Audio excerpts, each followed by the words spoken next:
Kale, mbaniza ku before 5 once again, ladies and gentlemen, wherever you're tuned in, proudly sponsored by Coca-Cola. Thank you so much, Kim GK, ne Charlie wange mwenana wa DJ, exclusive DJ, Shayna Ori. Na watwalira ku YouTube, Celeb Jazz with KingSmith. Thank you so much for subscribing. Onaku lwalero, binye bade bitambula mu wiki. Nengamba lwaki sikyayira koko ku Charlie wange, analyst wange entertainment. Amanya abantu bana at least from ground zero mpaka ibatuse.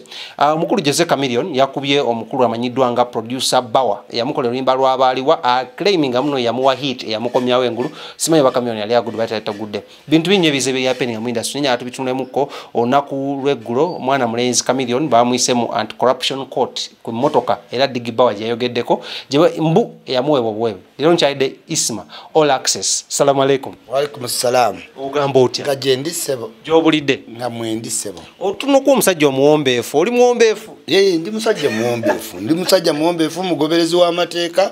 Nze simenya mateeka. Tomenyanga kuteeka. Simenya law abiding citizen kyengamba. Musajja wo Jose Chameleon. Chameleon. Yakubye omusajja producer agamba muno yamuwa hit emuza ku map e Kampala. Omanyi waliwo ebintu omuntu byogenda okola overtime ne bifuuka elito too many. Kati Chameleon wabanga yo character tajijjanga mu up to age mba musaasidde. Why? Abatagenda ku enjoyinga fruits za muntu gwe bayita legend. Atenga ddala ki legend. Kuba tunulamu myaka 2 ng'oyimba hit after ki hit. Omwana producer okuva nti yakolera ennyimba ozo musambye sambye omanyi tulina ne wetutuka ntugamba tetunawulya story yani ya Chameleon, but what is the public perception okitegeera abantu bakulowoozaako ki gwe ng'omuntu waliwo alowooza nti olimba simanyi ekyo tebasobola kubanga n'omuvubuka namulaye producer naye yennyini munyuwamu ki mutamivu okitegeera byasanga byakola ki ekitegeeza nti gwe Chameleon ku myaka 2 okyakolagana n'abantu abali substandard kubanga se expecting a producer wa legend nga Chameleon okubanga omusanga anyomwe waliwo n'okubawo a lot of respect between ng'okolera legend oluki oluyimba atokera bukezi nti n'ogenda ku TV uli engeri gye kamuyisizaamu insults naye nga zikulaga ki Chameleon, what type of sack are you keeping? Oteleka abantu ki around you? Who's to blame mumene ensonga ya Chameleon? Ani gwe tulina okuteekako omusatu gaye Chameleon ye producer oba abantu producer bakozesa?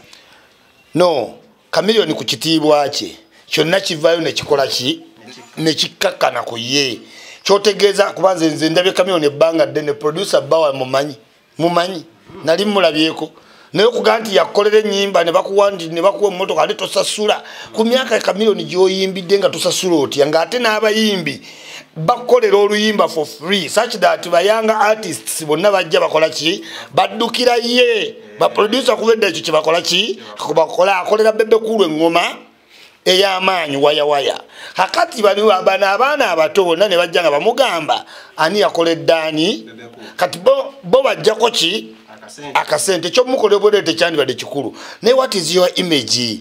Otambula otya nga legend okitegeera okyali high school artist tunulako kuba legend banna ab'ensi endala tunulako kubona two face yaleta whisky era ali proud okitegeera olaba abanayigiringa gye batwala two face tiyetaga kuba na hit okitegeera yes tiyetaga kuba na hit era kati watuka n'aganja akwesimbawo era abantu babakkirizamu ne babayisaamu waliwo omunayigeria wana actor gwe bayisizaamu but eneeyisa mu society nkubuulidde ebbanga ddene Chameleon lekerawo sigala w'omu public va ne ku sigala abaana bo bajja kukulaba nga ogudde wali bakusibya ekintu mu bulago towulira kubanga olina emiyaayo weegikuwagawaga dokita naye Chameleon va ku sigala lekerawo whisky era kati omukazi ovaawo yatukola bubi takyalina control kyoga muno tukiteke ku mukyala Daniel Daniel yakola bubi nnyo yandibadde batwala abaana ne basomera Daniel n'asigala ne Chameleon is going to waste himself ala ina control adda munaana awakawa wajjula emisege